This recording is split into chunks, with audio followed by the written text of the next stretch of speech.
Olá, pessoal, tudo bom com vocês? Espero que sim, com as melhores energias. Vamos aqui iniciar, retornando aqui na carta 6 que traz para a gente muita reflexão, né? Muito entendimento de todos os processos que a gente passa, os desafios, né? Então, a gente está falando aqui um pouco sobre a atração, a rejeição, né? Como essa autossabotagem. Então, a gente vai aqui voltar aqui um trecho, aqui um parágrafo do estudo passado, tá? Eu não vou ficar falando muito sobre páginas, porque o meu livro é livro de bolso. Então, muita gente vai estar ou no PDF ou no livro maior. Eu vou usar títulos, tá? Então, a gente está bem no início mesmo, mas a gente vai iniciar aqui com a oração da carta 8. Aí eu peço, então, vamos nos conectando. Nos conectando com esse estudo, ancorando, fechando seus olhos, colocando a mão no seu coração, se você quiser. Eu peço aqui o ancoramento desse nosso estudo, para que a gente possa ter maior entendimento e proteção também da divina presença, nosso Criador, nossa consciência divina, nossa consciência crística, que a gente possa absorver todo esse entendimento nessa abertura aqui, dessa leitura desse portal. Então vamos lá. Pai, Mãe Vida, Tu és minha vida, meu constante apoio, minha saúde, minha proteção, a perfeita satisfação de todas as minhas necessidades e minha mais alta inspiração. Peço que me reveles Tua verdadeira realidade. Sei que é Tua vontade que eu seja plenamente iluminado e que eu possa receber melhor a Tua presença em mim e ao redor de mim. Creio e sei que isso é possível. Creio que Tu me proteges e me guardas no perfeito amor. Quando eu falo contigo, sei que Tu estás perfeitamente receptivo para mim, pois Tu és a inteligência amorosa universal que maravilhosamente concebeu este mundo e tornou visível. Creio e sei que isto é possível. Creio que Tu me proteges e me guardas no perfeito amor. Sei que quando Te peço para falar comigo, eu envio um raio de luz de consciência para a Tua consciência divina, e quando eu escutar, Tu entrarás em minha consciência humana e virás cada vez mais perto do meu espírito e meu coração, mais e mais receptivos. Eu confio no ser e a minha vida aos Teus cuidados. Gratidão. Se faltou alguma coisa, eu peço desculpas, mas eu fui fazendo a oração sem a leitura, né? Então depois eu também verei o que faltou, se faltou algo, né? Para que eu possa refletir no que é aquilo que me deu branco, por que me deu branco, né? E pode ser alguma coisa relacionada ao ego, né? Ao medo. Então, nós paramos, gente, naquela parte da atividade, ligação e repulsão. Nós já estudamos, lemos aqui o primeiro parágrafo, abaixo desse título, o segundo e o terceiro, mas eu vou voltar no terceiro, tá? Para a gente ter essa linha de raciocínio, né? Assim você assume a forma viva e contínua a existir em duas dimensões, uma invisível, a consciência divina, a outra visível. Então, assim, antes da gente Antes da gente começar, quero me apresentar, né? Quem já está desde o início aqui há 8 meses estudando, já sabe, né? E o próprio canal já está aí, né? Então, para quem não me conhece, meu nome é Adriana Terror, gratidão por você estar aqui.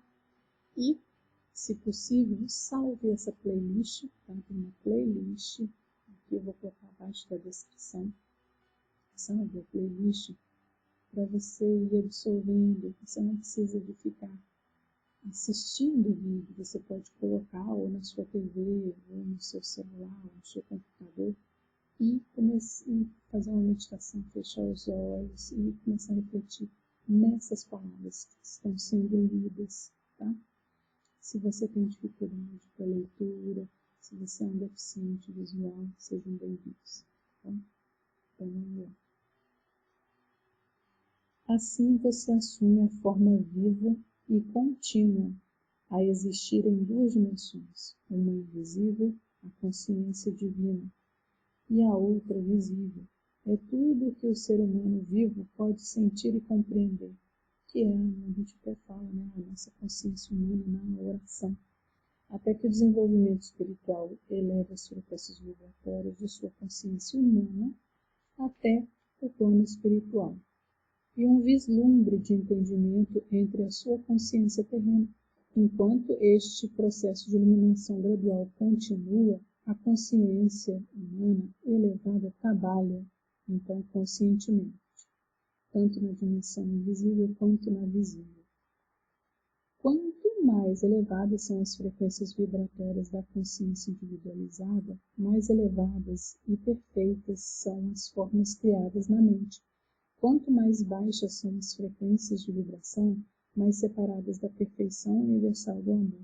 São as formas criadas na mente individualizada, totalmente possuída pelo impulso do ego. Então, quanto mais a gente está enraizado nesse impulso egóico, mais as coisas vêm para a gente com muita dificuldade, com muitas dúvidas, que são testes também para a nossa experiência aqui, né? Para o nosso propósito aqui, o que a gente veio fazer aqui são testes que a gente passa, sim. Mas quando a gente vai passando por esses testes, a gente vai elevando o padrão vibracional, as coisas começam a fluir. Quando a gente começa a ter medo, será que vou dar conta?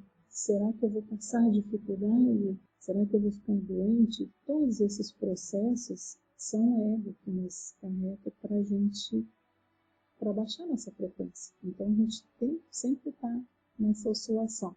E quando a gente desvencilha disso, a gente eleva a nossa frequência vibratória e as coisas começam a fluir mais harmoniosamente, né? Também tem as questões também do materialismo, né? De ser feliz, eu vou ser feliz se eu tiver uma casa, eu vou ser feliz se eu tiver uma esposa, eu vou ser feliz se eu tiver um filho, se eu tiver uma família, eu vou ser feliz se eu comprar aquele carro do ano, né? Então, todos esses processos eu vou ser feliz se isso te impede de você elevar sua vibração, de você co-criar as suas coisas. E quando você entra nessa conexão espiritual, né? Quando você entra nessa consciência divina, na sua fé, e sem dúvida, quando vem o medo, a dúvida, são baixas frequências que te impedem de alcançar todos os seus objetivos, material, espiritual, emocional. Ele faz parte do nosso processo, dessa dualidade que é necessário, né? Neste momento que a gente vive, né? Que a consciência humana, terrena, a gente está passando por esse processo.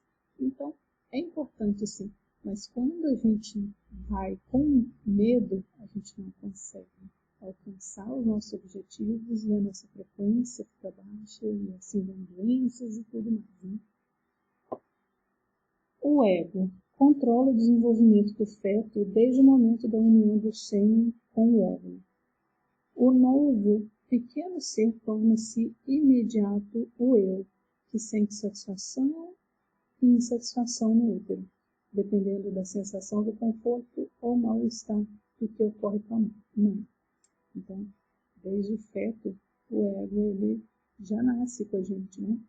Quando você nasceu, ao ser separado do conforto do útero que o guardava, seus instintos de sobrevivência impregnados com o profundo conhecimento original do ser criado, existente em cada célula viva de seu corpo, o levarão a respirar e o tornaram consciente de um vazio e de uma perda emocional que você sentiu como um vazio físico e uma necessidade de nutrição física. E assim nasceu o choro do seu ego. Quando chorava, sua mãe lhe dava de mamar, o que era profundamente satisfatório, tanto física como emocionalmente. Quando suas necessidades eram plenamente satisfeitas, podia voltar a um estado de equilíbrio no sono. Quando você despertava desse equilíbrio, sentia uma sensação de insegurança. O equilíbrio estava agora dividido em conhecimento mental e emocional. Você recordava que sua mãe e seu leite representavam a satisfação da necessidade de segurança, e assim você chorava de novo. Então as suas necessidades eram satisfeitas novamente. Assim desenvolveram o seu impulso do ego. Então, para a gente aprender que quem não chora não mama, né? Então, às vezes não. A gente aprendeu quem não chora não mama, então a gente começa a reclamar de alguma coisa para ver se alguém se sensibiliza e nos dá. Isso também tem muita referência desse quem não chora não mama, né? Que é puro ego. Vamos ver aqui mais um pouco. Você às vezes chorava e humanamente decidiam que ainda não era hora de alimentar, deixando-o chorar durante algum tempo. Isso trouxe para você a consciência de que as necessidades nem sempre eram satisfeitas de imediato e que havia necessidade de se adaptar. Você escolhia a raiva e chorava com mais força, ou escolhia a aceitação. Sua escolha de reação dependia das características do impulso do ego gravado em sua consciência ao nascer. Porque quando nós nascemos, nós já tínhamos a nossa consciência, né? A gente já teve outras vivências, então assim, a gente não nasceu nessa vida, né? A gente não era alma, não era nada, não. A gente teve outras vidas, né? A gente também traz essas características, né? Então tem crianças bebês que aceitam, outras muita raiva, né? Isso já são heranças, né? De outras vivências da sua consciência humana. Nenhuma das formas de impulso do ego deve ser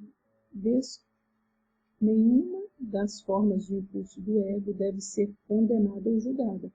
Elas são resultado natural do fator criativo do ego, que assegura a individualidade. Como explicar? Em minha carta, o ego é o guardião da individualidade. Se você não tivesse sido infundido com esse impulso para chorar pelo que deseja para ser feliz ou de recusar o que o entristece, você estaria à beira da não consciência. Se você saísse correndo ou pedisse ajuda quando estivesse em perigo, poderia morrer. Se não estivesse chorando, exigindo alimento ao nascer, poderia ter morrido de fome. Se não tivesse acolhido com prazer o leite e mamar, se aninhando afetuosamente a sua mãe, talvez nunca tivesse desenvolvido uma carinhosa proximidade e ligação com ela. Então veja como que o ego também, quando a gente fala, a pessoa ela é egoica, ela é egocêntrica, né? Ela vem do ego também. Mas o ego também, ele nos limita. Então tem gente, eu aprendi assim, que o medo, quando era criança, que o medo, ele também é bom, né? E é mesmo. Mas esse medo é o ego. Então, quando a gente tem medo de alguma coisa, quando a gente sente dor também, a dor, ela te mostra que tem alguma coisa que a gente precisa cuidar no corpo. o medo também mostra para a gente que tem ali uma coisa ali que pode ser um perigo, né? Pode te limitar. Então, todos esses processos, eles são importantes na vida da gente, mas com equilíbrio, com controle, né? Então, olha, se, por exemplo, aqui, né, no caso aqui do bebê, se ele não chorasse, ele poderia morrer de fome, porque a mãe poderia esquecer, né? Talvez a mãe é o primeiro filho e tudo, então acontece alguma coisa, aí tem ali uma dorzinha na barriga, chora, aí a mãe já, né, dá uma olhada ali na fralda, dá uma olhada se tá com gases, faz uma massagem. Então, todos esses processos do ego, ele nos pontua ali, né, da nossa sobrevivência mesmo, né? Se o impulso do ego não haver, sem o impulso do ego não haveria criação, nem individualidade, nem satisfação das necessidades, nem proteção, nem respostas calorosas e nem amor humano. Se o impulso do ego não haveria, sem o impulso do ego não haveria autodefesa, nem autoproteção, nem sobrevivência. Por outro lado, o impulso do ego, o eu primário do indivíduo, está gravado somente com a necessidade da autossatisfação e de sobrevivência. Tá? Está gravado somente com a necessidade disso, da autossatisfação e da sobrevivência. Só que aí a gente abusa. Né? Nesses aspectos da sobrevivência, isso é interessante. Então, olha, durante a infância, o eu do ego é governado pelo que você gosta e pelo que não gosta, pelos desejos, pela recusa do que não quer e pelos hábitos formados na constante repetição dos sentimentos. Os maus hábitos se estruturam sobre a forma de respostas inaceitáveis do ego às experiências pessoais e ao ambiente. Então, por exemplo, você, na sua família, ninguém come jiló, né? Dá um exemplo assim, uma criança que não gosta de jiló. Mas quando a família toda, ela se alimenta bem, come jiló, come saladas, come verduras, né, legumes, ele evita comidas industrializadas, essa criança ela vai se adaptando, né? Agora, se tem criança que ela foi criada com comidas industrializadas, a família não gosta de legumes, não gosta de vegetais, nada, quando visita a outra criança que gosta dessas alimentações, ela rejeita. Mas por quê? Né? Por conta dessa criação, em repetição, né? Aí a gente acaba criando ou bons hábitos ou mau hábito durante a nossa experiência pessoal, nosso ambiente, né? E são gravados no inconsciente ou no subconsciente, onde permanecem ocultos. Eles surgem em padrões repetitivos de comportamento. Quando a memória de circunstâncias e modos de comportamento anteriores inconscientemente trazem-nos à mente, então a mente subconsciente e a mente consciente começam a trabalhar juntas para desenvolver a personalidade. Os maus hábitos se estruturam sobre a forma de respostas inaceitáveis do ego às experiências pessoais ao ambiente e são gravados no inconsciente ou no subconsciente, onde permanecem ocultos. Eles surgem em padrões repetitivos de comportamento, quando a memória de circunstâncias e modos de comportamento anteriores inconscientemente trazem-nos à mente. Então, a mente subconsciente e a mente consciente começam a trabalhar juntas para desenvolver a personalidade. Então, aí a gente vai processando, né? Nosso cérebro é como se fosse um computador que vai registrando tudo. E aí a gente tem as nossas memórias afetivas, né? Então, durante a vida, a gente vai lapidando, ela vai crescendo, ou a gente vai lapidando essas manias, né? Essas estruturas, esses conhecimentos, né? Vai desenvolvendo a nossa personalidade. Grande parte do comportamento se torna comportamento condicionado, por condição. Eu vou fazer assim, porque quando eu era criança, eu fazia de uma forma e eu apanhava. Então eu sei que se eu fizer assim, mas não por querer, né, por amor, não, é porque fica bem, é porque a sociedade, isso daí eu quero fazer isso, mas se eu fizer isso não vai ficar bem, vai pegar mal, né? Nós temos esse comportamento condicionado e é muito difícil mudar. Quando a pessoa está inconscientemente programada com fortes hábitos egocêntricos de pensamento e comportamento e encontra dificuldade para viver com os outros em harmonia, essa pessoa dirige-se a um psicólogo para que a ajude a desvendar a complexidade de seus problemas mentais e emocionais. E na maioria das vezes, essas pessoas que, quando na vida adulta, né, você tem uma criação na família e você parte para a vida, né, na fase adulta, no trabalho, na escola, tudo, você tem esses conflitos e acaba deixando a pessoa confusa. Aí acaba buscando aí, né, a terapia para esse autoentendimento. E quando a pessoa busca uma terapia, é maravilhoso, porque aí ela está disposta, ela está naquele sentimento de aceitação de que algo está errado e que ela precisa entender para melhorar. Isso é maravilhoso quando a pessoa chega nesse ponto.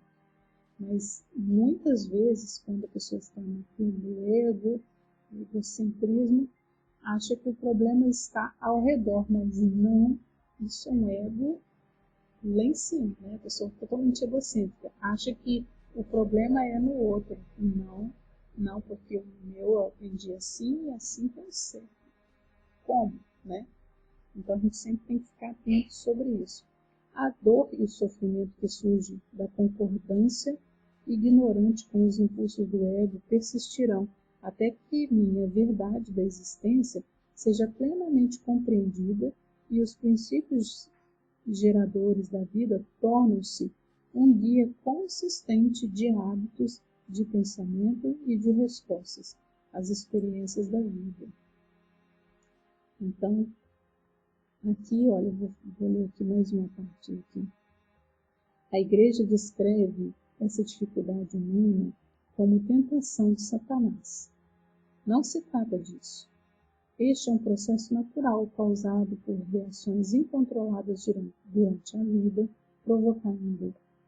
provocadas pelo impulso do ego, cujo único propósito é o de trazer felicidade e contentamento individual, satisfação das necessidades ou intimidade, independência, segurança, paz, tudo direcionado para a sobrevivência, né? Então, assim, na própria oração a gente fala sobre essa satisfação de todas as nossas necessidades, né?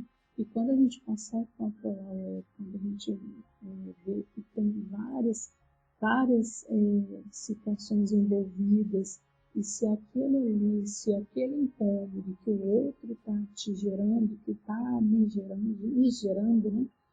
É porque aquilo ali, se está incomodando, é o calcanhar de Aquiles, né? É o seu mestre. Toda pessoa que vem na sua vida e te traz algum incômodo, essa pessoa é o seu mestre para você se tornar uma pessoa melhor. Ou pior, mas a escolha é sua.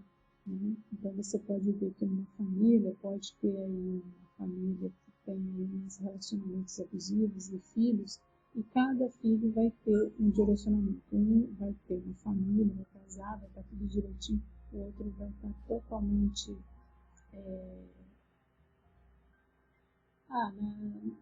na bebida, no alcoolismo, no vitimismo, né? Então, tudo vai depender não do meio externo, mas da sua escolha, né? E também nesse processo também de religião, também a gente encontra muito isso, essas limitações, né? Que ele vem aqui falar, né? Então, é por isso que ele fala, a igreja descreve essa dificuldade humana como uma tentação de Satanás. E aqui Cristo fala, não se trata disso. Este é um processo natural causado por reações incontroladas diante da vida, provocadas pelos impulsos do ego, cujo único propósito é o de trazer felicidade e contentamento individual e satisfação das necessidades, ou intimidade, independência. Intimidade aqui que fala é de você ficar intimidado, né, com medo, acuado, a segurança, a paz, tudo direcionado para a sobrevivência. Deve entender-se que, se não há nada de mal no impulso do ego, ele é um instrumento necessário da criação. É o indivíduo por si mesmo quem provoca os desequilíbrios da vida, ao dar ao impulso do ego pleno controle de sua personalidade sem pensar ou ter consideração com outras pessoas. Então, às vezes, quando eu comecei, eu tive uma... Já falei isso aqui várias vezes, mas é bom sempre falar que sempre vem gente nova, né? Em 2018, eu passei por alguns desafios e eu estava vendo, assim, pessoas, né, querendo me limitar. E eu dava margem para isso, para essas limitações. Até que eu comecei, né, eu estudando saúde mental, eu comecei a ver, poxa, que legal, né?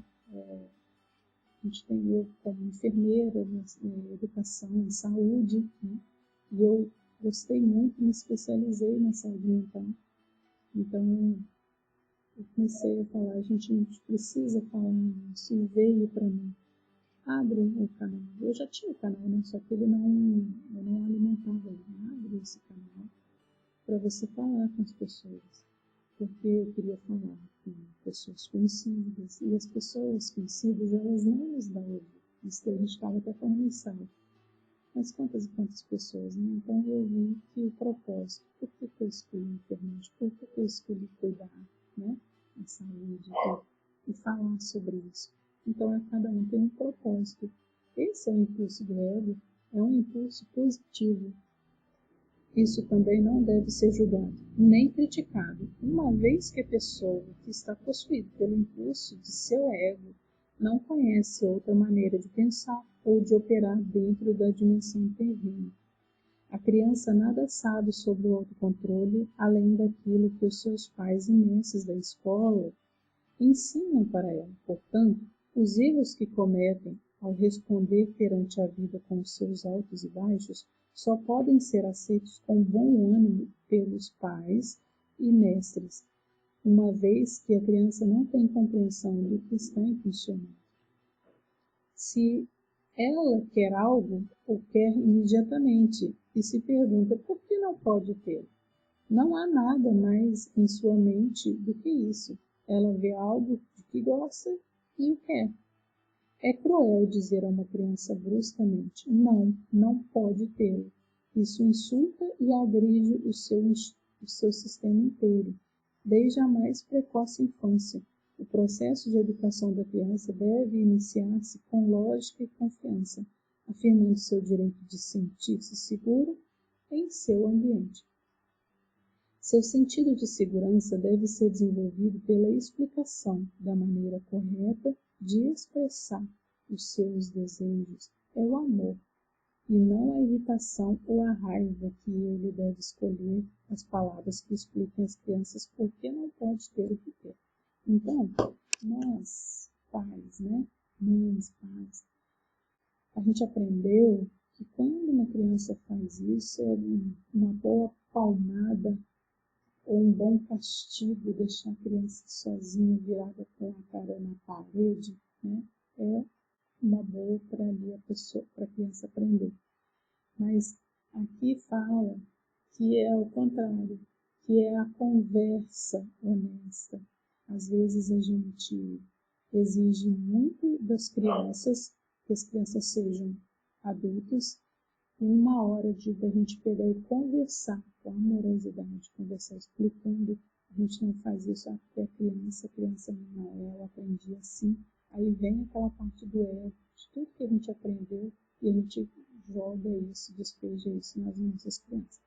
E aqui está falando que o que constrói, o que corrige é o amor, é na atenção. É de você se igualar ali no tamanho, ali abaixar-se, ali conversar com a criança, explicar por que não, né? Aí ela vai entender, vai assimilar e não vai fazer mais isso, ela vai aprender. Agora, se a gente coloca no castigo, o que vai causar nessa criança? Revolta, raiva. Ela vai querer, até se tiver irmãos, né? Vai querer até que o outro irmão, por que o irmão não passa por isso, a irmã não passa por isso? E começa a ter essas desarmonias, né? Frequência cai. Então, tudo aqui, né, como que se fala, é o amor. E não a irritação, a raiva que deve ser, que deve escolher as palavras que expliquem a criança, porque não pode ter o pedido. A criança escutará a mensagem quando for dada com amor.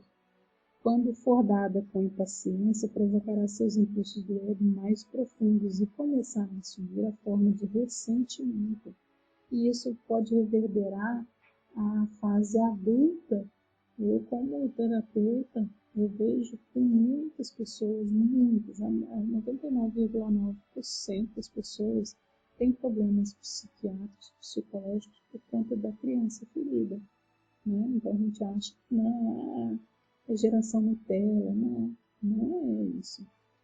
Então, esses ressentimentos abertos ou ocultos, ou um sentimento de frustração profundamente arraigado, fere o ego, reduzindo o sentido natural de amor, de valor próprio da criança. Uma criança necessita possuir esse sentido natural de valor pessoal que não deve ser subjugado ou destruído. É necessário que os pais e os mestres sinalizem às crianças muito claramente que as outras pessoas no mundo também têm necessidades, seus direitos sobre suas posses, seus desejos de paz e prazer. Ninguém, criança ou adulto, tem o direito de perturbar a outra pessoa com a finalidade de obter a sua própria satisfação. Então, eu já vi isso. Eu acho que eu já até falei isso, não sei. Uma vez, criança, ela não tem essa maldade. Então, ela vê uma coisa, ela quer, né? E se os pais não ficam atentos, não falam, olha, não tem condição, meu filho falar, eu quero um negócio desse, aí você fala, e não fala, né? Tá, depois eu compro, ou não conversa, né? Não tem uma conversa. A criança vê aquilo ali e pega, né? Uma vez eu estava na casa da criança, estava na casa da minha tia, e eu vi um anel bonito da minha prima, né? E vi, estava na estante lá da sala dela, né? Eu peguei, coloquei no anel e gostei, fui embora, sem nenhuma maldade. Aí, quando minha mãe estava comigo, tudo, ela não percebeu, ela só percebeu quando eu falei, olha só que bonito. Aí ela falou, mas aonde que você não tinha acabado de chegar? E era longe, então eram uns 45 minutos da casa da minha tia para minha casa. Ela viu aquilo, ela conversou comigo, isso não pode. Se ela te deu, não. Se ela dá, aí é uma coisa, agora você não pode fazer isso. Aí o que ela fez? Na mesma hora a gente estava cansada, a gente voltou lá. Ela fez eu pegar o anel e devolver. Sabe? Então, assim, aí eu devolvi, pedi desculpas, né? Não sabia. Mas isso eu lembro, gente, eu acho que eu tinha uns 7 anos, por aí, 6, 7 anos. Eu nunca mais. Então, assim, como que isso, né? Igual assim, eu vejo assim, a gente falar, né? Por exemplo, a loja americana, tem aquelas balas, e tanta gente fala assim, eu peguei, até conta piada, né? Pegou a bala da loja americana, isso é tão normal. Eu nunca tive coragem de fazer isso, que eu sempre lembrava daquele ponto. Então, como que é, né? Uma conversa que minha mãe poderia ter feito? Eu poderia ter me castigado, ter brigado comigo, eu ia ficar com raiva. Será que eu ia ter esse aprendizado? Será que eu não teria feito pior depois, né? Então, de vingança, de raiva, né? Teria um sentimento de inveja, alguma coisa assim, pela minha prima, pela minha tia, alguma coisa, né? E ali minha mãe dissipou tudo, né? Foi maravilhoso. Eu não tive essa maldade, porque criança não tem, né? Mas quando a gente deixa de conversar, pode acontecer várias coisas, né? Então, ao mesmo tempo, uma criança não deveria ser doutrinada no auto-sacrifício, uma vez que esse tipo de cuidado deve ser desejado e originado somente nas percepções dos objetivos espirituais do indivíduo. O auto-sacrifício nasce da iluminação espiritual, do seguir um caminho mais elevado, do negar o pequeno a um fim de eliminar as barreiras do ego que obstruem a capacidade de sintonizar-se com a universidade da consciência divina. O verdadeiro iluminado, auto-sacrifício, leva a consciência espiritual às alturas da alegria. Não há nenhum tipo de sentimento de perda. Então, esse sacrifício que a gente faz, né, de colocar, de castigar, desse auto-sacrifício, a gente não pode fazer, né? Uma criança deveria ser doutrinada, ao mesmo tempo não deveria ser doutrinada no auto-sacrifício, por conta dessa imaturidade ali. Para descrever melhor a realidade da alma, igual assim, uma gente faz uma coisa dessa, a pessoa é presa, né? Então, aí ela paga por aquilo que ela fez. Agora, uma criança, ela tem que ter esse diálogo para ela entender, né? Então, para descrever melhor a realidade da alma e do ego, quero que você junte as mãos com as pontas dos dedos tocando. Deixa eu colocar.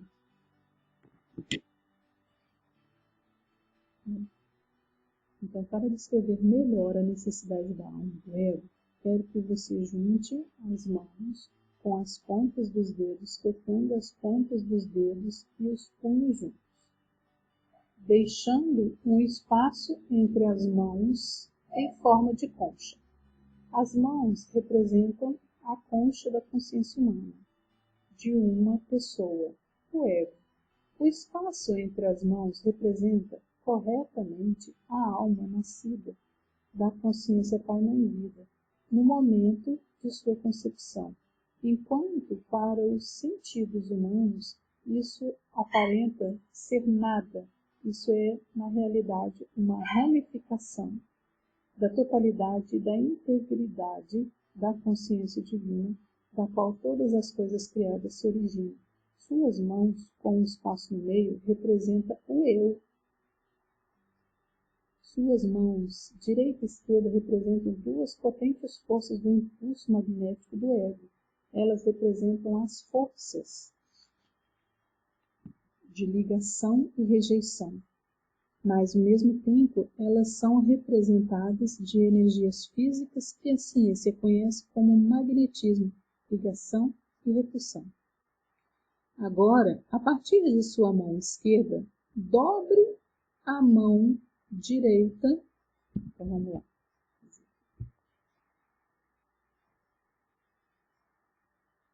Agora, a partir da mão esquerda,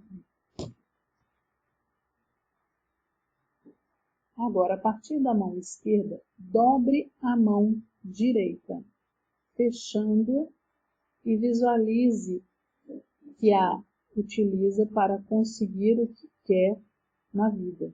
Ela representa também o que sua consciência humana percebe como a atividade ambiciosa perante a vida.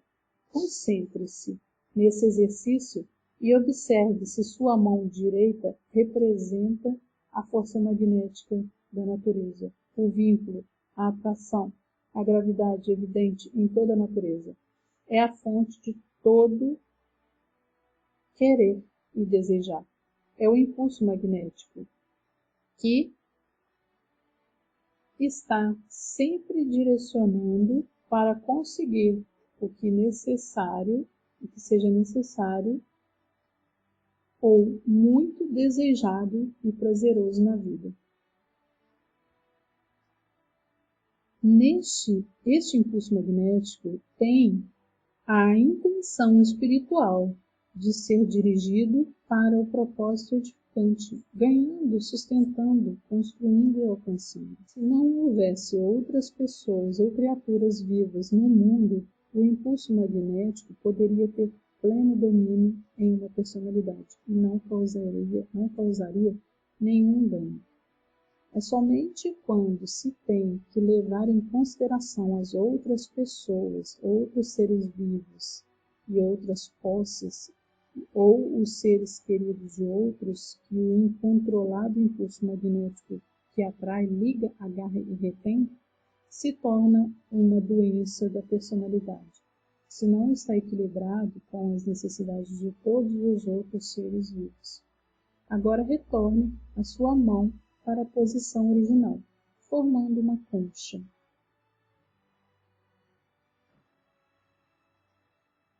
Com a mão esquerda. Então, leve para sua mão esquerda para trás e visualize que ela representa o impulso magnético de repelir, repulsar, esbofetar e ou depender-se de qualquer invasão não autorizada de sua propriedade ou posses, ou qualquer ataque sobre uma pessoa, família ou trabalho. Esta mão esquerda representa o impulso magnético de rejeição, cuja intenção espiritual é a de assegurar privacidade e segurança em sua vida. É uma arma legítima quando sua sobrevivência física ou emocional está em jogo, contando que você sempre se lembre de que cada ação sua é um padrão eletromagnético de atividade, atração, repulsão em consciência que repercute e no final se exterioriza à forma de um ataque similar sobre si mesmo. Então, olha, o aborrecimento pode vir sob forma de uma crítica por parte de seus pais, professores ou chefe, e as palavras de autodefesa que afloram a sua mente e saem de sua boca são palavras do ego completamente motivado pela autodefesa, expressando o impulso magnético de repulsão e rejeição. E quando suas palavras egóicas de ataque se incendeiam num discurso irado, assim também o ego de seu rival é igualmente ameaçado e surgem dele ou dela palavras de autodefesa contra você, o que pode ter começado como uma ação adulta necessária apontando algum erro e uma maneira melhor de atuar, frequentemente é entendida por um ego sensível e autocentrado, como um ataque pessoal. O que deveria ter sido um instante de crescimento transformou-se em um tempo de conflito, raiva, possíveis lágrimas, ressentimentos contínuos e muita hostilidade. Em situações como essas, inesperadas, rápidas e desnecessárias, se gera um conflito na mente, expressado em palavras, mesmo em ações, que se perpetua através de ressentimento ou de ódio. Lembre-se de que cada atividade mental, o pensamento e as reações emocionais de atração e repulsão são todas as energias criadas da consciência. Essas energias da consciência criam as formas desagradáveis que repercutem, desenvolvem a direção do caráter e afetam relacionamentos em geral e o meio ambiente, e elas reduzem a vitalidade do corpo, conduzindo diretamente a uma sensação de mal-estar físico e a uma infecção viral ou uma doença crônica. quando é atacado de algum modo, o caminho mais elevado, um caminho unicamente de repercussão construtiva, é o de recordar que você pode chamar instantaneamente a consciência divina, da qual receberá imediata proteção em qualquer eventualidade. Todavia, isso só é possível se você puder ir além do impulso magnético de resistência do ego, com a perfeita segurança de que a consciência divina atende cada uma de suas necessidades. Volte agora a sua mão esquerda para a posição original junto à mão direita. Perceba que durante o exercício o espaço entre as mãos permanece no espaço.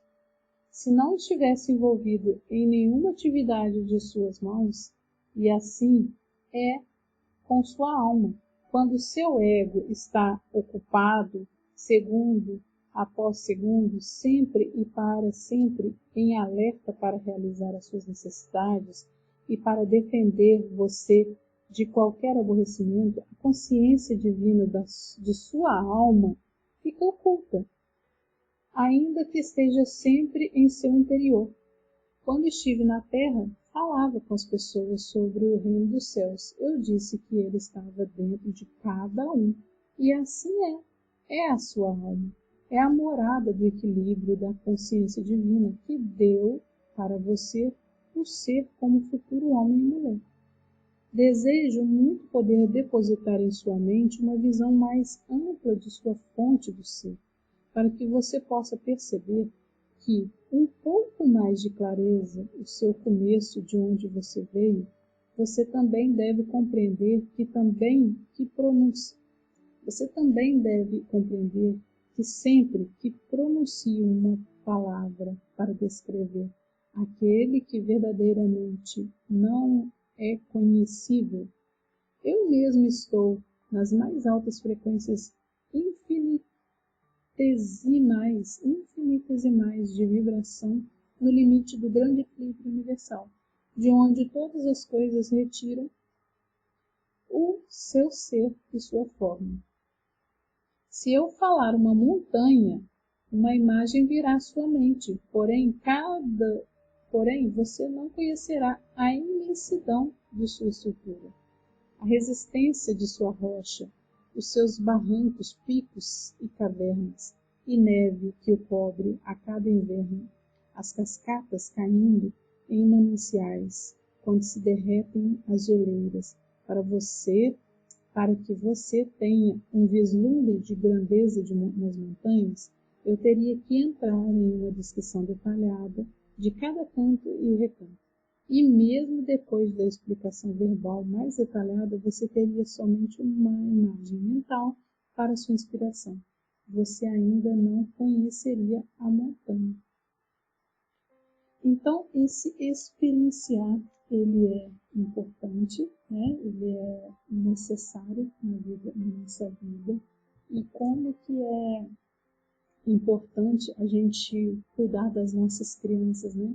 Porque essas pessoas que fazem essas coisas, né? Que fazem o outro sofrer, que bate, que numa discussão já parte para a reação física, né, para os ataques físicos, o que essas pessoas também, não culpando os pais, né, mas são todas, vai passando essa herança, vai passando de pai para filho, de avô, de bisavô, de tataravô.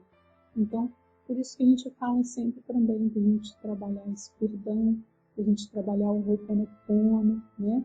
Então, assim, na terapia, quando a pessoa procura a gente para fazer constelação familiar, toda essa cura, a gente trabalha o perdão, né? Para a gente ir desapegando desses dogmas que faz a gente não progredir, né? Que é muito mais, né? Então, esse exercício aqui, o que está aqui, olha, nesse espaço aqui é a nossa consciência divina. Essa parte aqui é o nosso físico, né? O nosso corpo mental, nosso corpo físico, mas a nossa consciência divina, ela está ali. De qualquer forma, a gente pode fechar, a gente pode voltar lá para trás, ela está sempre aqui. Ela pode estar aqui, né? Ela está aqui dentro. Ó. Ela dobrou, ela fica aqui dentro, né? O exemplo, né, gente? Então, assim, ela pode estar encolhidinha, adormecida. Então, quando a gente fala assim, a pessoa está despertando, o despertar espiritual, é quando a gente tem, né, esse entendimento, né, a gente acorda. É como se a nossa consciência divina, que cada um tem, a nossa alma, a nossa consciência divina, ela tem essa conexão com o nosso divino Criador, né, nosso Deus Pai. Então é isso, gente. Hoje a gente fica por aqui, que eu acho que foi bem legal, né? Falamos aí de toda a trajetória do ego, desde o feto, né? Até a fase adulta, e a gente continua aí no domingo que vem, tá bom? Se você gostou, salve aí essa playlist, vá ali na playlist, vou colocar aqui na descrição também, tá? Então, todos os domingos às 19 horas estamos aqui em estreia, tá? E se você tem um livro grande, coloque aí as páginas que a gente estudou, tá? Por gentileza. E o PDF, quem está no PDF também, se puder colocar, seria muito grato. Então, no livro de bolso, a gente encerra aqui na página 272, tá bom? 272 a 273. A gente terminou aqui na parte 273, no capítulo, no último parágrafo 272 para 273. Tá bom, gente? Gratidão, fiquem com Deus. Curta, compartilha também, isso é bom, né? E até domingo que vem. Tchau, tchau.